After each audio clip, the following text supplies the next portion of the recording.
Call centre খুলে মার্কিন নাগরিকদের প্রতারণা। সোনারপুরে কল সেন্টারে পুলিশের অভিযান।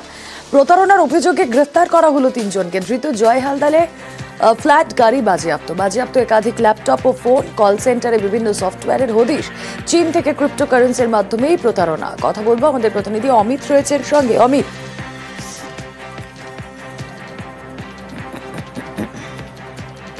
দেখো, সাইবার ফ্রড নিয়ে ইতিমধ্যেই একদিকে যেমন কলকাতা পুলিশ লাগাতার তল্লাশি অভিযান চালাচ্ছে বিভিন্ন ভুয়ো বা ফেক কল সেন্টারে, একই সঙ্গে রাজ্য পুলিশের যে সাইবার উইংস রয়েছে তাদের তরফে কিন্তু অভিযান চালানো হচ্ছে। তারা যেমন খবর পাচ্ছে সেই মোতাবেক সেক্ষেত্রে সোনারপুর এলাকার মানিকপুরে একটি ভুয়ো কল সেন্টার খুলে মার্কিন নাগরিকদের প্রতারণা করা হয়েছে, এমনটা কিন্তু অভিযোগ। এবং সেই অভিযোগের ভিত্তিতে কিন্তু অভিযান চালানো হয়েছিল রাজ্য সাইবার উইংসের তরফ থেকে। সেখানে 3 জনকে গ্রেপ্তার করা হয় এবং জয় হালদার বলে যে অভিযুক্ত রয়েছে তার 2টো ফ্ল্যাট, একটি গাড়ি বাজেয়াপ্ত করা হয়েছে। মূলত বিভিন্ন টেক স্যাভি বা টেকনোলজিক্যাল সাপোর্ট দেওয়ার নাম করে মার্কিন নাগরিকদের প্রতারণা করা হয়েছে, এমনটা কিন্তু অভিযোগ উঠে এসছে। সেক্ষেত্রে প্রায় 10 লক্ষ টাকারও বেশি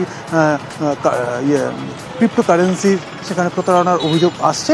এবং এদেরকে জিজ্ঞাসাবাদ করে বা এদের মাধ্যমে বা এদের চক্রের আর কেউ রয়েছে কিনা এই বিষয়গুলো কিন্তু এক্সামিন করতে চাইছে রাজ্য সাইবার বেশ।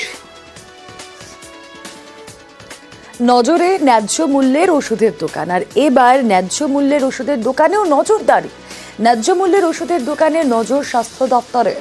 শিশু প্রসূতিদের ওষুধের ক্ষেত্রে ব্যাচ নাম্বার ধরে পরীক্ষা। ওষুধ স্যালাইন নিয়মিত নজরদারির নির্দেশ দেওয়া হয়েছে। কেন ন্যায্য মূল্যের দোকানেও বাড়তি নজর স্বাস্থ্য দপ্তরের? বিস্তারিত জানাবেন অভিজিৎ চন্দ, প্রতিনিধি রয়েছেন আমাদের সঙ্গে। অভিজিৎ,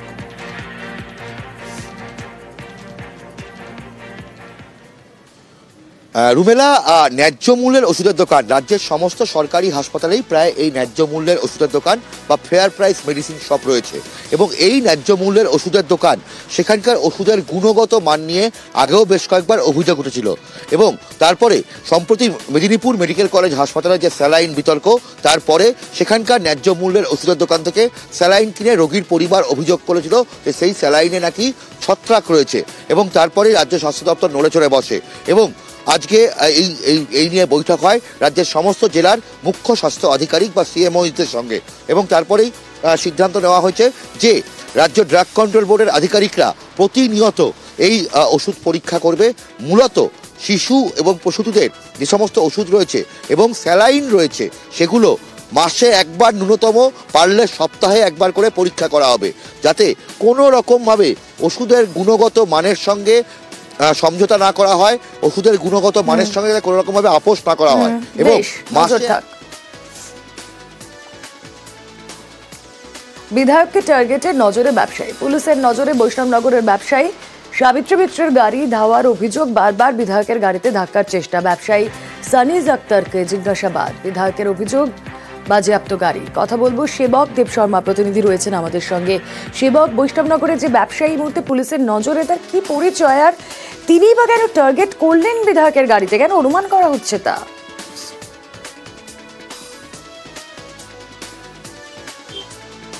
একদমই, দেখো, এই ব্যবসায়ীর নাম সানিজ আক্তার। তিনি বৈষ্ণবনগরের 18 মাইল এলাকার বাসিন্দা। তিনি ডিস্ট্রিবিউটরের ব্যবসার সঙ্গে যুক্ত। তিনি মানিকচকে বিভিন্ন সময়তেই যান। গত শনিবার রাতে তিনি ওই রাস্তা দিয়ে ফিরেছেন, এমনটাও তিনি স্বীকার করছেন। সাবিত্রী মিত্র তিনি অভিযোগ করেছিলেন যে গত শনিবার রাতে যখন মানিকচক বিধানসভা থেকে তিনি ইংরেজ বাজারের দিকে ফিরছিলেন, সেই সময় একটি গাড়ি দিয়ে তাকে একাধিকবার ধাক্কা দেওয়ার চেষ্টা করা হয়, তাকে টার্গেট করা হয়েছিল। আর তিনি কয়েকটি নাম্বার পুলিশকে দিয়েছিলেন, কয়েকটি ডিজিট দিয়েছিলেন গাড়িটির। সেই সাবিত্রী মিত্র দেওয়ার নম্বরের ভিত্তিতেই সেই গাড়িটিকে আটক করা হয়েছে, যেটা সন্দেহভাজন গাড়ি। আর এই ব্যবসায়ী তিনি বলছেন যে তিনি মানিকচক থেকে ফিরছিলেন ঠিকই, প্রতিদিনই তিনি বেশিরভাগ দিনই ফেরেন। সেক্ষেত্রে গাড়িতে কাজ বন্ধ থাকে এবং তিনি গান শুনে ফেরেন, এমনই তার অভ্যাস। ফলে সেই দিন গাড়িতে আসার সময় অনেক গাড়িকে তিনি যেমন ওভারটেক করেছেন, অনেক গাড়িকে তিনি ছেড়েও দিয়েছেন। এর মধ্যে কোনো গাড়িতে সাবিত্রী মিত্র ছিলেন এমন কোনো ঘটনা তার জানা নেই। সাবিত্রী মিত্রকে টার্গেট করার প্রশ্নই ওঠে না, কারণ সাবিত্রী মিত্রের সঙ্গে তিনি বাড়ি যাচ্ছিলাম। তারপর রাস্তায় কি হয়েছে না হয়েছে আমি সেটা সঠিক বলতে পারছি না। মানিকচক থানা থেকে লোক গেছিল, তারপর আমাকে জিজ্ঞাসাবাদ করলো, আমি সবকিছু বললাম। আর আমার কোনো এরকম ইন্টেনশন ছিল না কি আমি এরকম কিছু একটা হবে। কোন জায়গায় ওভারটেক করেছি এমএলএ গাড়ি, রাস্তাতে গাড়ি তো অনেক আছে, এবার কোনটা এমএলএ গাড়ি আমি কি করে জানো? এবার কে কার গাড়ি ফলো করে আমার ওরকম আমার নিজের ব্যবসা নিয়ে আমি ব্যস্ত। আমার পুলিশ আটক করেছেন, ইনভেস্টিগেশন করছেন, ওদের যেগুলো মুভমেন্ট, ওদের চলার পথে যেগুলো সব কল লিস্ট গুলো বার করে দেখুক। পুলিশ যেটা কাজ করছেন তাতে আমরা খুশি আছি। কারা এটা করেছে এটা একটা জিনিস কিছুটা বার করা উচিত। পুলিশ ইনভেস্টিগেশন করে যেটা ভালো বলবো দেখতে পারে। নৈহাটিতে তৃণমূল কর্মী খুনের ধৃত আরও এক, ইট দিয়ে থেতলে সন্তোষ যাদবকে খুন। আগেই অক্ষয় গণ নামে একজনকে গ্রেফতার, আজ আরও একজন গ্রেফতার। অরুণ প্রতিনিধি রয়েছেন আমাদের সঙ্গে। অরুণ, আজ যাকে গ্রেফতার করা হয়েছে কি তার পরিচয়, কি তার যোগ এই গোটা ঘটনায়? দেখো, সন্তোষ রায়ের খুনের ঘটনায় কিন্তু 8 জনের নাম উঠে আসে। তার মধ্যে মূল অভিযুক্ত ছিল রাজেশ সাউ। রাজেশ সাউয়ের যে শালক আছে অক্ষয়গণ, তাকে পুলিশ গ্রেপ্তার করেছিল গতকাল। তাকে জিজ্ঞাসাবাদ, তাকে পুলিশ 10 দিনের হেফাজতে নেয়। তাকে জিজ্ঞাসাবাদ কিন্তু আরেকজনকে জিজ্ঞাসাবাদের জন্য আটক করা হয়েছে। তাকে কিন্তু জিজ্ঞাসাবাদ করা হচ্ছে, কারণ তারও এখন ইনভলভমেন্ট ছিল বলে পুলিশ জানতে পেরেছে। তাকে এখন জিজ্ঞাসা করা হচ্ছে, কারণ তার ভূমিকাও কিন্তু কম নয়, কারণ সে সেখানে ইট দিয়ে যেভাবে মাথায় থেতলা করা হয়েছিল সেই ঘটনায় সেও ছিল বলে পুলিশের অনুমান। তাকে জিজ্ঞাসাবাদ করা হচ্ছে। এই ঘটনায় মোট 2 জন ধরা পড়লেও বাকি যে মূল অভিযুক্ত রাজেশ সাউ, তিনি কিন্তু এখন অধরা। পুলিশ কিন্তু তার খোঁজে বিভিন্ন এলাকায় তল্লাশি চালাচ্ছে। নৈহাটির গৌরীপুরে অর্জুন সিং এর নামে পোস্টার। গত শুক্রবার তৃণমূল কর্মী সন্তোষ যাদব খুন, আর খুন ঘিরে চাপানো তুঙ্গে অর্জুন সিং এর অফিস সিং ভবনে আগুন ভাঙচুর। এবার সন্তোষ যাদব কেন খুন হলেন তার জবাব চেয়ে অর্জুন সিং এর নামে পড়ল পোস্টার। তৃণমূলের বিরুদ্ধে অভিযোগ অর্জুন সিং এর রাজনৈতিক খুনের সঙ্গে অর্জুন সিং এর প্রত্যক্ষ বা পরোক্ষ মদত আছে, দাবি নৈহাটি পুরসভার পুরপ্রধানের। তৃণমূল কাছে তো আর কোনো কাজ নেই, পোস্টার দিয়েছে, আমার প্রচার করছে, আমি থ্যাঙ্কস জানাচ্ছি, ওকে প্রচার করছে। কিন্তু ও যে গুন্ডামি করেছে পার্থভূমি, ওরও পোস্টার পড়বে, আপনি দেখবেন। এই না, পোস্টার তো নন পলিটিক্যাল। সন্তোষ যাদব কোনটা অবশ্যই পলিটিক্যাল।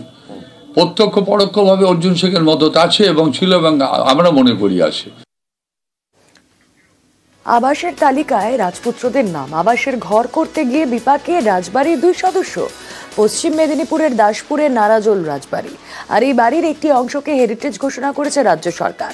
কিন্তু সেই অংশে আবাসের বাড়ি তৈরির অভিযোগ ওঠে রাজবাড়ির 2 সদস্যদের দিকে। আর তারপর উভয় সংকট রাজপুত্রদের। কথা বলবো আমাদের প্রতিনিধি সুকান্ত চক্রবর্তী রয়েছেন সঙ্গে। সুকান্ত, এক তো তাদের মাথার উপর ছাদ নিয়ে সমস্যা, তার উপর যদি এই হাল হয়, এই সরকারি জমিতে বাড়ি করতে গিয়ে যদি তাদেরকে এইভাবে তাদের দিকে অভিযোগের আঙুল ওঠে, তাহলে উপায় কি এরপর?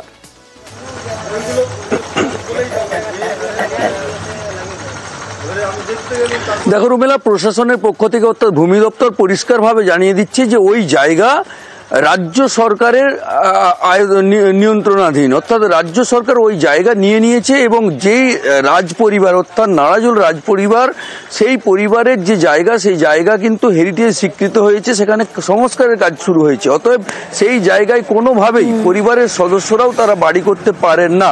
কিন্তু পরিবারের সদস্যরা তারা বলছেন যে তারা নাকি লিখিত তাদের কাছে কাগজ রয়েছে, তাদেরকে রাজ পরিবার থেকেই তাদেরকে এই জায়গা পাট্টা দেওয়া হয়েছে বলে দাবি করছেন। কিন্তু আমরা যে ভূমি দপ্তরের যে পোর্টাল, সেখানে দেখা যাচ্ছে যে এইটি সরকারি খাস জায়গা, অতএব সেই জায়গায় কোনোভাবেই আবাস যোজনার বাড়ি তৈরি করা যাবে না, সেই নোটিশই দিয়ে এসেছে ভূমি দপ্তরের আধিকারিকরা। এর ফলেই চরম সমস্যায় পড়েছেন নারাজল পরিবারের 2 সদস্য। তারা বাড়ি করতে গিয়েও কিন্তু বাড়ি বন্ধ রেখেছেন।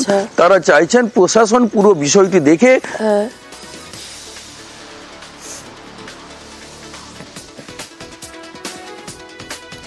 এগরায় জমি দখলের চেষ্টায় ধুন্ধুমার, আর জমি দখলের চেষ্টায় লাঠি নিয়ে হামলা।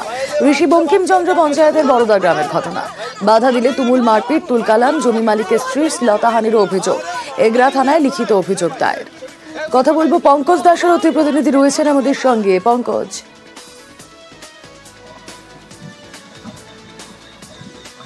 দেখো রুমেলা, তোমাকে জানি রাখি, এগরা 1 নম্বর ব্লকে, যেখানে ঋষি বঙ্কিমচন্দ্র গ্রাম পঞ্চায়েতে মির্জাপুর এলাকার বাসিন্দা, তার বর্দা যেখানে মৌজা রয়েছে, বর্দা মৌজায় তাদের জমি ছিল। সেই জমি তারা দীর্ঘদিন ধরে কিন্তু চাষাবাস করে আসছেন। হঠাৎই তারা আসে, দেখে একজন দুষ্কৃতী লাঠি সোটা নিয়ে তাদেরকে তাড়া করে এবং মারধরও করে, এবং তার স্ত্রীর কিন্তু শ্লীলতাহানির অভিযোগ করে, এমনটাই কিন্তু দাবি করছে। সেক্ষেত্রে লাঠি সোটা নিয়ে মারধর করার ঘটনাকে কেন্দ্র করে তুমুল গন্ডগোল সৃষ্টি হয় ওই জমি, যেখানে রোপণ করা জমির উপরে।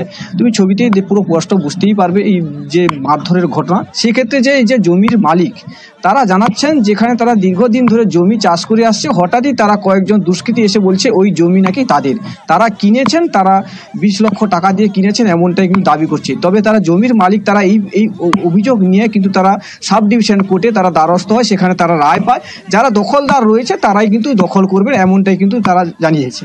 সেক্ষেত্রে যে ঘটনা আমি আছি তুমি চুপ করো আমার বিল রইবা কে জীবনী